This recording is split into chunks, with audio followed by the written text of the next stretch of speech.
Hey guys, mag-aadobo muna tayo ng isaw for today's video. Dahil habang nasa biyahe ako, nag-iisip na ako kung ano yung ulam na madaling lutuin kasi super tired talaga ako that time sa work and I just want to take a rest na, pero syempre need ko pa rin magluto ng aming mauulam. Kaya ayan, magluluto na lang ako ng adobong isaw muna. Syempre, nilinis ko muna ang mga isaw at tinanggal ko na rin yung mga nakadikit na taba-taba sa ating isaw. Kasi for me, isa siya kasi sa mga dahilan kung ba't medyo mapait yung ating isaw.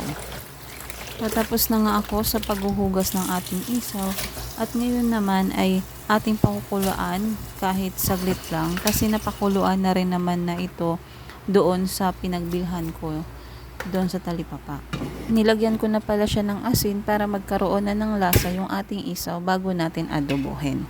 Sinalang ko na nga siya sa ating kalan para pakuluan kahit saglit lang. At ayan nga't kumulo na, pwede na natin siya kunin at i-drain kasi pangit naman din kung masobrahan siya sa pagpapakulo.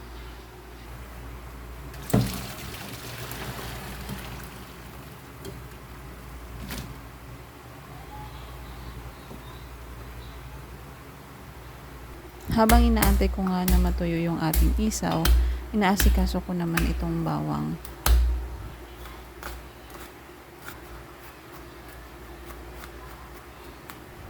And syempre, sibuyas din. Hindi pwedeng maghiwalay ang dalawang yan pag ang usapan ay maggigisa.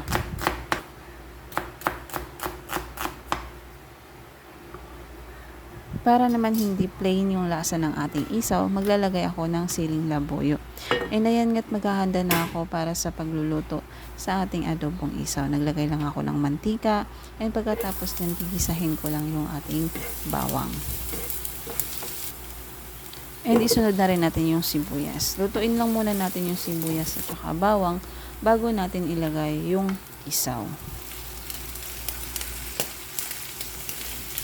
Tatakpan lang natin siya para talagang totally maluto yung ating isaw. Lagay na natin yung toyo.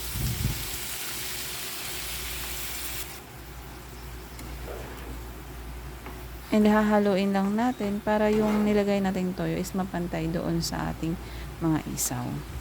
Lagay na rin natin ng suka. Lagyan na rin natin ng paminta. Lagyan na rin natin ng pampalasa. And haluin natin para magpantay yung mga pampalasa na nilagay natin. Tapos lagyan na rin natin siya ng oyster sauce. Para sa akin, kulang pag walang oyster sauce. Kasi siya yung nagbibigay ng ganda doon sa ating isaw. Yung kulay kasi mag-iiba eh.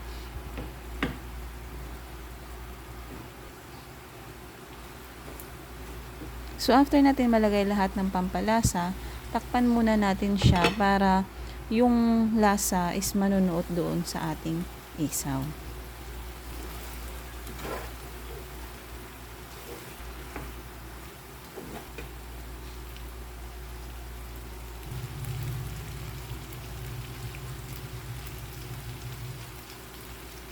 And lagay na natin yung mga siling labuyo kasi siya yung magbibigay ng kunting anghang doon sa lasa ng ating isaw. Haluin lang natin ulit para talagang magpantay yung nilagay natin na siling labuyo doon sa ating mga isaw. Alam nyo ba, isa itong adobong isaw na hindi ko makuha-kuha yung tamang pagkakaluto.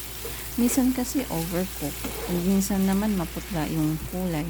But this time, I think nakuha ko yung nais kong luto dito sa ating adobong isaw. Perfect pa yung nilagay nating siling labuyo dito. Mas napasarap niya yung ating adobong isaw.